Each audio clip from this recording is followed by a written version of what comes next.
할렐루야. 네.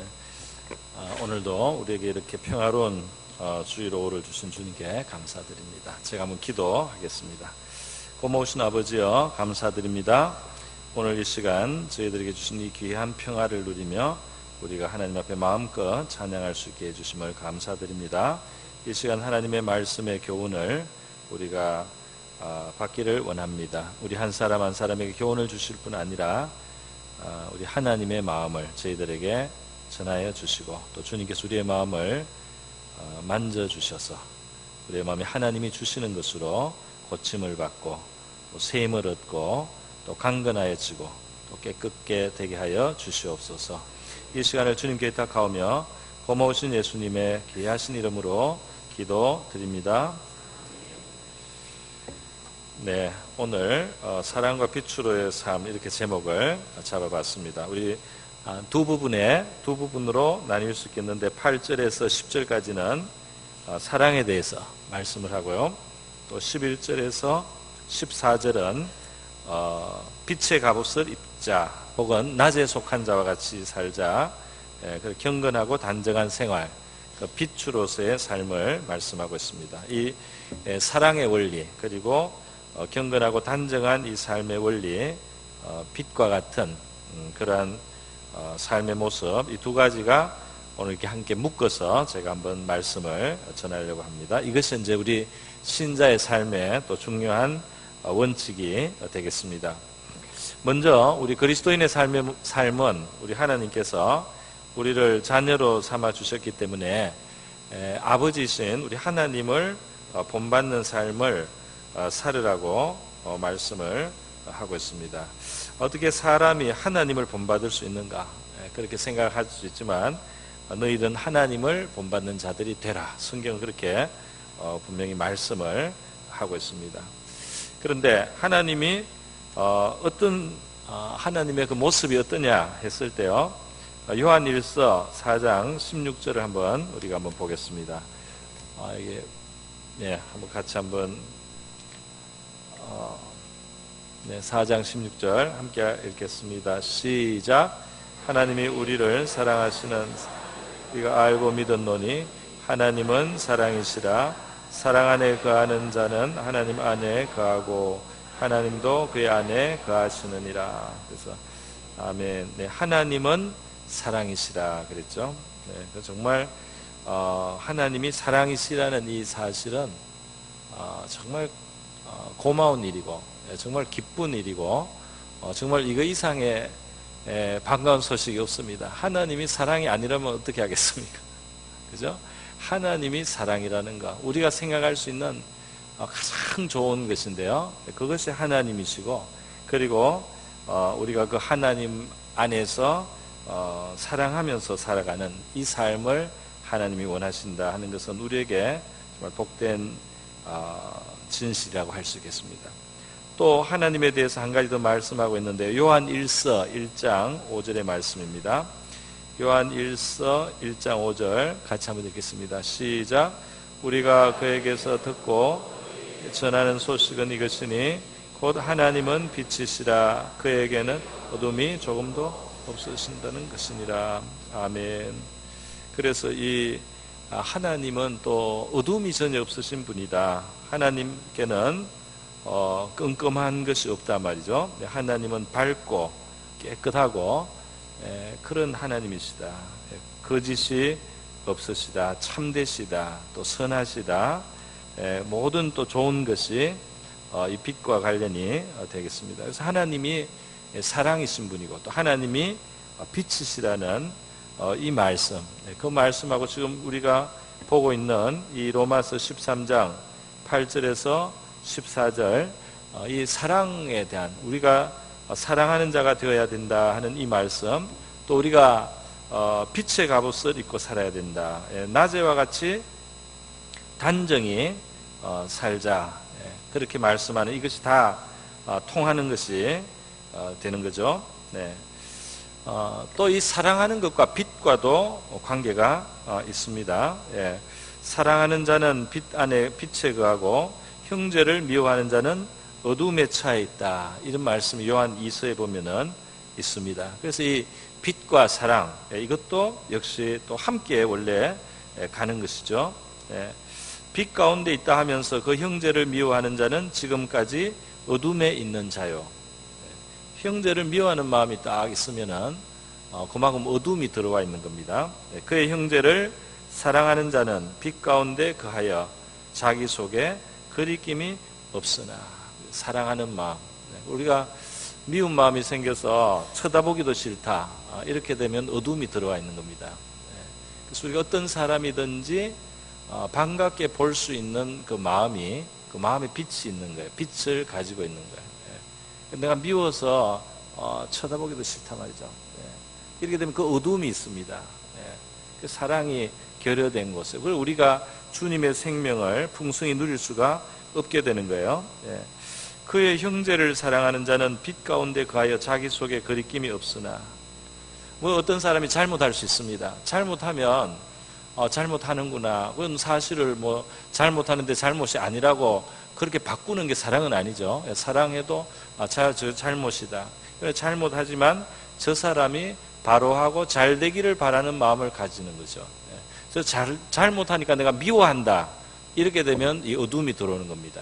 근데 저 사람이 잘못하지만 저 사람이 정말 잘 돼야 될 텐데, 이렇게 마음을 가지면 잘못한 것은 그건 사실이니까요. 그러나 잘 돼야 되고 바르게 되기를 바라고, 결국 저 사람이 잘못한 것을 고쳐서 잘해서 잘 되기를 바라는 이 사랑의 마음을 가지면 우리가 미워할 필요가 없는 거죠. 그러니까 우리는 우리 마음을 이 사랑을 잃지 않도록, 그죠? 우리 마음의 빛이 사라지지 않도록, 우리가 미움을 품고 살지 않도록 해야 됩니다. 하나님도 마찬가지예요. 하나님도 죄인들을 보실 때 그 죄를 죄라고 아니라고 하지 않습니다. 하나님은 죄는 끝까지 죄라고 하시고요. 또 죄 자체로는 하나님의 노여움이 있어요. 그럼에도 불구하고 하나님은 죄인이 심판당해서 망하는 것을 기뻐하지 않는단 말이죠. 그가 돌이켜 살기를 원하노라. 그 하나님의 사랑이 그렇게 있는 것입니다. 우리도 마찬가지로 사랑의 마음을 가져야 되는 거죠. 형제를 미워하는 자는 어둠에 있고 또 어둠에 행하여 갈 곳을 알지 못하나니 이는 그 어둠이 그의 눈을 멀게 하였습니다. 우리가 미움을 품게 되면은 영적으로는 소경과 같이 되고 무지하게 되고 어두워질 수밖에 없어서 뭘 앞뒤를 분간을 못하게 되는 겁니다. 그래서 오늘 이 로마서 13장 이 본문에서 하반부 이 부분에서 우리는 사랑과 빛이신 그 하나님의 자녀로서 말이죠. 그 아버지이신 하나님을 닮은 그 사랑과 빛으로서의 삶, 그것을 우리 신자의 삶이라고 지금 말씀을 하고 있는 것입니다. 여러분, 그런데 오늘 이 사랑에 대해서 이야기하면서요, 남을 사랑하는 자는 율법을 다 이루었다. 8절에 하반절에 말씀하고 있죠. 율법에 많은 계명들이 있어요. 간음하지 말라, 살인하지 말라, 도적질하지 말라, 탐내지 말라 등등 이런 많은 율법들이 있는데 그 율법은 결국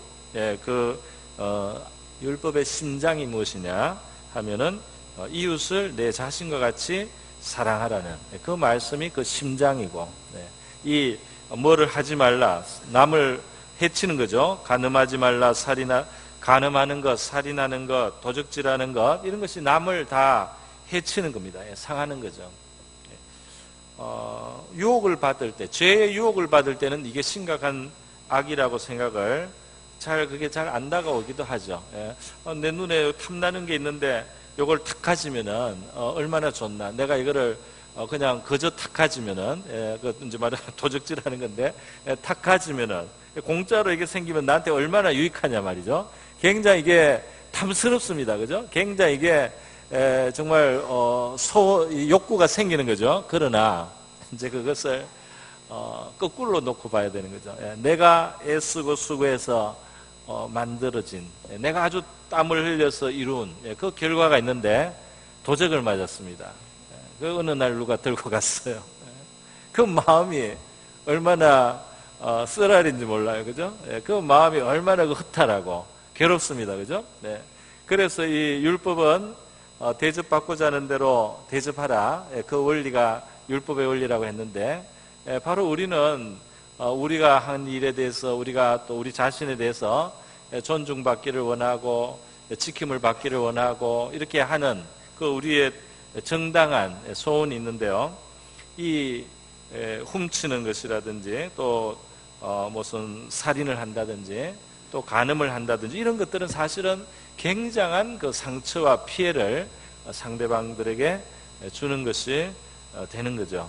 그래서 뭐 하지 마라 이렇게 많이 계명이 있지만 사실 하나님이 우리에게 정말 원하시는 그 심장은, 이 율법을 주시는 그 심장은 우리가 다른 사람을 귀하게 여기는, 다른 사람의 것을 귀하게 인정해주는 그러한 그 사랑의 정신을 가지라는 것이죠. 다른 사람에게 해를 끼치지 않는, 아니 한 걸음 더 나아가서 다른 사람을 유익하게 하는 것을 기뻐하고 즐거워할 줄 아는 그런 사랑의 정신을 가지는 것이 하나님의 그 본이라고 할 수 있습니다. 그것을 최소한으로, 그 미니멈으로 최소한으로 이제 그 표현한 것이 이렇게 하지 말라는 거죠.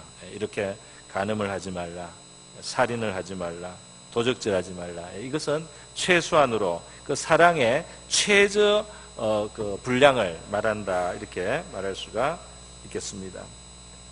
그런데 이 사랑에 대한 말씀을 하는데 한 가지 흥미로운 것이 있습니다. 그것은 시작할 때 피차 사랑의 빛 외에는 아무에게든지 아무 빛도 지지 말라 그랬어요. 다른 사람에게 빛을 지지 말라. 다른 사람에게 어떤 부담을 주는, 다른 사람에게 어떤 부담을 주는 이 빚지는 일을 하지 말라, 이렇게 말을 했습니다. 이것도 뭐 신자로서 덕을 세우기 위해서 그 최대한 그렇게 노력을 해야 되겠죠. 최대한 우리가 빚지지 않고 또 빚진 것이 있으면 갚고 말이죠. 성실하게 갚아야죠. 그런데 사랑의 빛 외에는 이렇게 말을 했습니다. 그러니까 사랑의 빛은 저도 된다는 그런 뉘앙스가 여기 있어요. 사랑의 빛을 질 수 있다. 이것은 인정을 하는 겁니다. 왜 그렇습니까? 사랑은 말이죠. 사랑을 우리가 행하고 베푸는 사람이 돼야 되겠지만 사랑을 받을 줄도 알아야 됩니다. 할렐루야. 사랑을 받아들이는 마음, 그 사랑을 받아들이는 이 마음이 귀한 거예요. 그래서 나는 아무에게도 신세를 지지 않습니다. 나는 사랑에 쓰고 다른 사람이 사랑을 나한테 이렇게 베푸는 거 나 싫습니다. 이렇게 하는 사람은 마음의 벽을 가지고 있고 또 뭔가 이 사랑을 줄 마음도 사실은 부족한 것 같아요. 혹은 나는 주기만 하고 받지 않겠다, 이거는 교만한 마음이죠. 사랑을 받아들이는 겸손한 마음, 사랑을 기쁘게 받는 마음, 그리고 또 남을 사랑해주는 이 자세가 우리 옳은 자세다. 이것이 신앙인의 바른 자세라고 할 수 있겠습니다. 그래서 사랑의 어떤 봉사, 사랑의 어떤 그런 것들을 축하를, 선물을 우리가 받아들일 수도 있는 거죠. 그런데 이제 중요한 것은 사랑을 받고 사랑을 흘러보내야 되는 거죠. 사랑을 받기도 하고 흘러보내요. 나는 상관 안 하겠습니다. 나는 받지도 않고 주지도 않겠습니다. 이것은 하나님이 기뻐하시는 모습, 자세는 아닙니다. 받을 줄도 알고 줄 줄도 아는 거죠. 그래서 말이죠. 사랑의 빚을 져도 정말 좋다. 성경이 이렇게 말하는 것은 그 빚진 마음으로 사랑을 베풀라는 뜻이 있습니다. 사랑의 빚진 심정으로 사랑을 베푸는 이 신앙의 모습은 굉장히 선하고 아름답습니다. 교회 생활에서도 마찬가지예요. 교회 생활에도 내가 이제까지 살아오면서 하나님이 여러 통로로 나에게 참 많은 것을 주셨습니다. 많은 분들의 사랑의 수고가 있었고 기도가 있었고 성김이 있었기 때문에 내가 여기까지 왔습니다. 내가 참 받은 게 많습니다. 그래서 내가 사랑의 빚을 많이 졌으니까 내가 이것을 좀 갚아야 되겠는데, 내가 다른 사람에게 섬김을 하고 다른 사람에게 베풀고 다른 사람에게 이걸 주면서 이 빚을 좀 갚는 마음으로 그렇게 살겠습니다. 이렇게 하면 이 신앙은 굉장히 좋은 겁니다. 할렐루야. 건강한 거예요. 나는 사실은 우리가 받지 않고 여기 지금 와 있겠습니까? 선교사님들이 와서 생명을 걸고 왔잖아요. 그죠? 오늘 주보에도 보면 루비 캔드릭이라고 미국 감리교에서 온 24살 때 와서 25살 때 죽은 처녀가 있어요. 그죠? 예. 이 처녀가 죽어가면서 맹장염으로 갑자기 죽었는데 그때 미리 남겼던 말이 나에게 1000개의 생명이 있으면 그 다 조선에게 주고 싶다는 겁니다.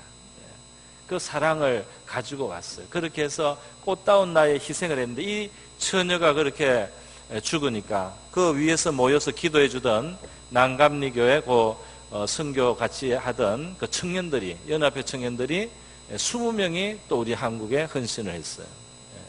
그렇게 해서 그 사랑을 우리가 받아서 오늘 한국에 교회가 있고, 또 우리 앞에 계셨던 이 교회 선배들이 희생을 하고 기도를 하고 눈물을 뿌려주시고, 여러분이 신앙이 성장하는 과정에서 여러분에게 많은 것을 나누고 베풀었던 많은 분들이 있지 않겠습니까? 그래서 우리가 사랑의 빚을 졌습니다. 안 졌습니까? 나는 빚진 게 없습니다. 나는 많이 줬는데 내가 받은 건 없습니다. 이렇게 말할 사람이 있을까요? 혹시 뭐 사람에게서 덜 받았는지 몰라도 하나님께는 엄청나게 받은 거죠. 최소한 하나님께는 엄청나게 빚진 겁니다. 하나님의 아들을 희생시켰잖아요. 아들을 그냥 값으로 그냥 내주셨잖아요. 그렇게 빚을 졌단 말이에요. 빚진 마음으로 섬기는 것이 아름답습니다. 사도 바울의 정신이에요. 나는 복음에 빚졌다 그랬어요. 나는 헬라인에게도 야만인에게도 내가 빚진 자다 그랬습니다. 내가 하나님께 받은 게 참 많구나. 그런데 저기 지금 헬라인은 자기가 유식하다고 이 기독교를 우습게 생각하고, 저 야만인들은 무식해서 또 이것을 잘 모르고 있는데, 이 좋은 것을 내 혼자 가지고 있는 것은 내가 저들에게 이 복음을 전해줘야 되는 의무를 가진 내가 채무자단 말이죠. 내가 받은 것은 많은데 이것을 나눠주지를 못했단 말이죠. 그래서 내가 빚진 자다. 그 사도 바울의 고백이에요. 헬라인이나 야만인이나 지혜 있는 자나 어리석은 자에게 다 내가 빚진 자라. 그러므로 나는 할 수 있는 대로 로마에 있는 너에게도 복음 전하기를 원하노라 그랬어요. 이것을 내가 전해주면 이 사람들이 구원을 받을 수 있는데, 이거를 내가 안 전해주는 건 내가 지금 나는 받았는데 안 주니까 내가 지금 이거 빚을 안 갚고 있단 말이죠. 사도 바울의 정신입니다. 또 로마서 8장 12절에도 형제들아 우리가 빚진 자로 돼 이렇게 나와요. 하나님의 은혜에 빚졌습니다. 그 아들의 생명을 베푸셔서 우리를 사셨습니다. 그러니까 빚을 많이 졌단 말이죠. 그러니까 이 채무자의식은 신앙생활에 건강하고 건전해요. 그런데 신앙생활에 해로운 것은 채권자의식이에요. 내가 받을 게 있다. 내가 이만큼 했단 말이지. 그래서 내가 받을 게 있는데 왜 안 오나 말이에요. 이렇게 되면 이 신앙의 그 건강함이 없어져요. 신앙의 정말 그 제자리를 잃게 되는 겁니다. 아주 좋은 신앙에 원래 있어야 될 자리를 상실하는 거죠. 그리고 그것이 자기 영혼을 어둡게 하고 교회에도 해를 끼치게 될 가능성이 많습니다. 그래서요, 우리가 사랑의 빚자에 있다 하는 사실, 하나님의 사랑, 또 우리를 오늘 이 자리까지 오게 해주신 많은 하나님의 그 은혜 통로와 또 도구들과 또 우리를 사랑해준 이들, 그들에게 우리가 빚진 마음으로 말이죠. 빚진 마음으로 하는 거죠. 그게 우리 마음을 또 기쁘게 합니다. 그렇지 않습니까? 또 감사하게 하고요. 자, 그래서요, 사랑에 대해서는 제가 요만큼만 말씀드리고요. 그 다음 이어지는 것은 이제 빛의 삶인데요. 단정하고 경건한 생활이라고 하겠습니다. 사실 이 지금 13장 이 11절에서 14절 이 부분은 우리 기독교 역사에서 굉장히 하나의 큰 사건을 일으켰던 구절이에요. 왜 그러냐면은 4세기와 5세기경에 있었던 지금 우리가 믿고 있는 이 신앙의 그 큰 신학적인 토대를 이렇게 잘 구성을 했던 사람이 있습니다. 바로 아우구스티누스, 또 다른 영어 이름으로는 어거스틴이라고 하죠. 이 사람이 원래 좀 방탕한 생활을 한 때가 있었어요. 이 사람을 유학을 보내놨는데 집에서 그 카르타고에 가서 이 사람이 성적으로 방종한 생활을 했습니다. 이 10대 청소년을 보내놨는데 정욕을 못 이겨서요 타락한 생활을 했어요. 흑인 여자를 첩으로 얻어가지고 살고 애를 낳고 막 이랬습니다. 이렇게 했는데 이 사람이 그렇게 살다가 그것에 그 마음이 편치가 않고 괴로웠어요. 어머니 모니카는 기독교인이고 기도를 많이 해주는 어머니였어요. 근데 이 아들이 그렇게 살다가 마음이 괴로우니까요, 마음에 좀 그 안정을 얻으려고 마니교라고 하는 그 당시에 유행하던 종교가 있습니다. 이 세상은 빛과 어둠이 싸우는 곳이고 육체와 영이 싸우는 전쟁터라고 가르치는 그러는 그 당시 유행하던 그 이원론적인 이 빛과 어둠의 세계가 싸우는 세계다 이렇게 가르치고 금욕적으로 살으라고 가르치는 마니교가 있어요. 그 마니교에도 이 사람이 가서 좀 안정을 찾으려고 했는데 그게 잘 되지가 않았습니다. 그러다가 이 사람이 나중에 이탈리아로 와서 밀라노에 왔을 때 아주 훌륭한 목사님을 만나게 돼요. 암브로시우스라고 하는 주교를 만났는데요. 그 사람을 보고 이제 어거스틴이 이 뉘우치기를 시작했어요. 이 사람이 교만했어요. 공부를 잘했기 때문에 아주 학문을 많이 배웠기 때문에 어거스틴이 타락하기 전에 이미 공부를 많이 했습니다. 그래서 이 사람이 기독교인들은 무식하다 이런 선입관을 가지고 있었어요. 그런데 암브로시우스를 보니까 암브로시우스는 굉장히 지식이 깊은 사람이에요. 그리고도 하나님을 잘 아는 사람이에요. 그래서 암브로시우스를 보고 또 그 말씀을 들으면서 이 사람이 이제 자기 자신을 반성하고 자기를 돌아보게 되었습니다. 그러면서 굉장히 고민을 많이 했어요. 그런데 어느 날 1387년 어느 날입니다. 이 사람이 그 예배당 있는 그 옆에 정원에 앉아 있었는데요. 담 뒤에서 아이들이 노래를 불러요. 그 노래를 부르는데 노래 내용이 뭐냐면 톨레레게 톨레레게 하는 그런 말입니다. 그 말은 취하여서 읽어라 이런 뜻이에요. 참 애들 노래로는 참 이상한 가사죠. 취하여서 읽어라, 취하여서 읽어라 그랬어요.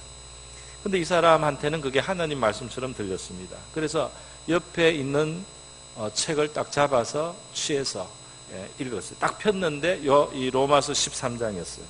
로마서 13장 바로 이 구절이죠. 또한 너희가 이 시기를 알거니와 자다가 깰 때가 벌써 되었으니 이는 이제 우리가 우리의 구원이 처음 믿을 때보다 가까웠습니다. 밤이 깊고 낮이 가까웠으니 그러므로 우리가 어두움의 일을 벗고 빛의 갑옷을 입자. 낮에와 같이 단정히 해가고 방탕하거나 술 취하지 말며 음란하거나 호색하지 말며 다투거나 시기하지 말고 오직 주 예수 그리스도로 옷 입고 정욕을 위하여 육신의 일을 도모하지 말라. 그 이제 그 남긴 책에 말이죠. 이 고백을 한 그 내용을 보면은 이 말씀을 자기가 읽을 때 신앙의 빛이 내 마음에 홍수처럼 밀려 들어왔다. 그래서 모든 의심을 그리고 어두움을 몰아내는 것 같았다. 그랬습니다.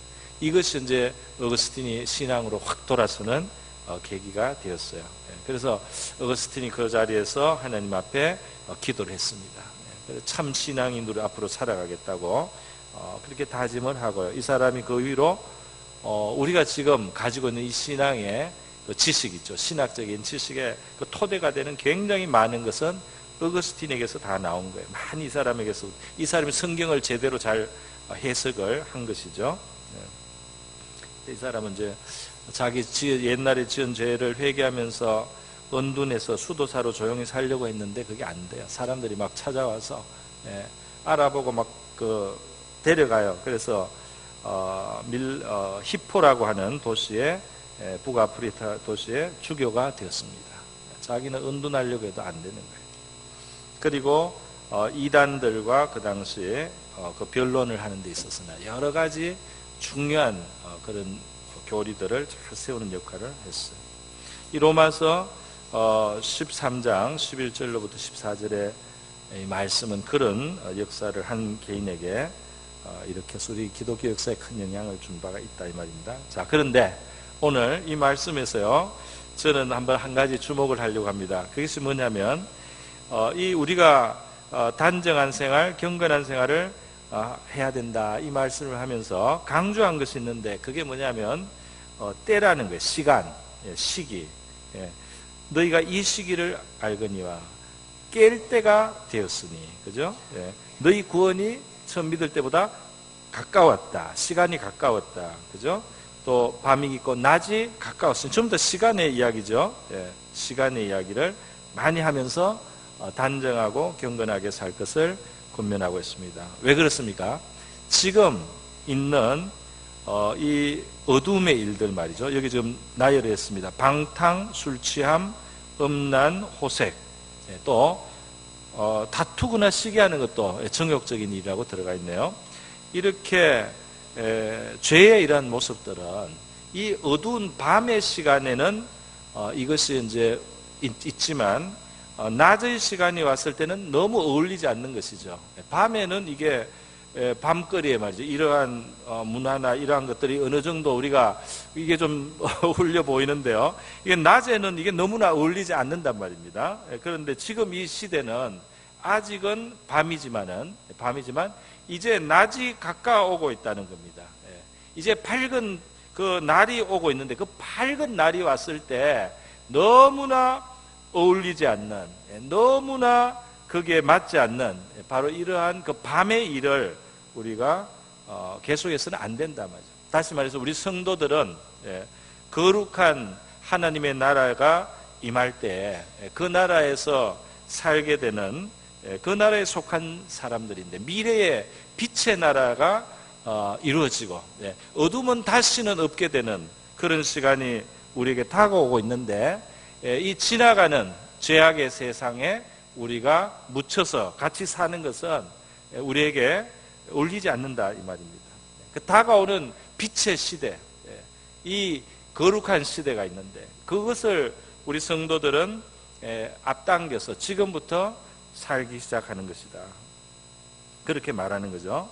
지금은 죄가 성한 시대입니다. 그죠? 그러나 이 세계는 영원히 이렇게 가는 게 아니에요. 이 죄는 영원히 이렇게 있는 게 아니에요. 이 죄에 대해서는 심판이 있을 것이고 이러한 죄는 다시 없는 그런 빛의 시대가 오는 겁니다.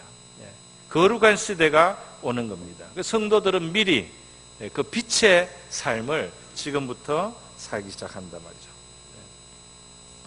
거룩하고 경건하고 그렇기 때문에 있는 참된 기쁨과 참된 만족이 있는 그 시대를 지금 미리부터 살기 시작하고 이 세상 가운데 보여주는 사람들, 이 사람들이 그리스도다 말이죠.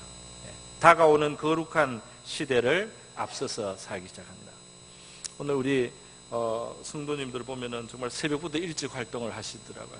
그래서 우리 지금 새벽기도 5시 반 늦춘 것 때문에 지장이 있으신 분들도 있어요. 워낙 새벽부터 움직이시는데 이게 빨리 새벽기도를 더 일찍 하고 일을 하러 가셔야 되는데 이게 새벽기도를 조금 뒤로 늦춰가지고 불편하신 분들도 있을 정도로 이렇게 이 다가오는 아침을 말이죠. 이 낮 시간을 준비해가지고 그 시간을 향해서 가시는 그런 우리 성도님들 내가 봅니다. 그 도전을 받습니다. 그런데 앞으로 다가오는 빛의 시대를 미리 시작해서 우리 성도들은 살아야 되겠다 하는 것입니다. 이것을 빛의 갑옷이라고 되어 있고요. 주 예수 그리스도로 옷 입고라고도 표현을 했습니다. 주님을 늘 모시고 있는 거죠. 주님을 늘 모심으로 빛의 갑옷을 입은, 그래서 방탕, 술 취함, 음란, 호색, 다툼과 시기와 거리를 멀리하는 이런 삶이 우리들의 삶이 되어야 할 줄로 믿습니다. 다 같이 한번 기도하겠습니다. 이 시간 우리 사랑과 빛이신 하나님, 그 하나님께로 우리가 나와서요, 그 하나님과 교제하고 하나님을 예배하고 그 하나님을 의지하며 살아가는 우리의 삶에서 이 사랑이 아닌 것, 미움, 그리고 빛이 아닌 어둠의 일들 벗고 예수님을 마음에 주님으로 언제나 모시고 우리가 받은 사랑을 기억하고 우리가 하나님께 받은 또 다른 이들을 통해서 받은 그 은혜에 많이 비친 것, 사랑에 비친 것을 생각하고 우리가 또 가고 있는 빛의 시대, 거룩한 세상, 그것을 우리가 바라보면서 사랑을 행하며 살아가는 우리의 삶이 될 수 있도록 다 같이 한번 기도하겠습니다.